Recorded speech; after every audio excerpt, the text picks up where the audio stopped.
বন্ধুরা আসসালামু আলাইকুম। আজকে আমরা কথা বলবো ঘাড়শিলা মুরগির পালন সম্পর্কে।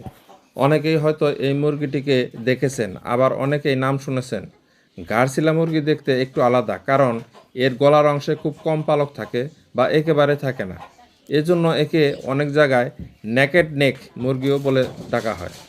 গ্রাম বাংলায় এই মুরগি পালন করা খুবই সহজ এবং লাভজনক, কারণ ঘাড়শিলা মুরগি সাধারণত দেশি মুরগির তুলনায় রোগ প্রতিরোধ ক্ষমতা বেশি।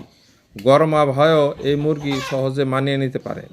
আরেকটি বড় সুবিধা হলো এই মুরগির খাবার কম খেয়েও দ্রুত বড় হয়।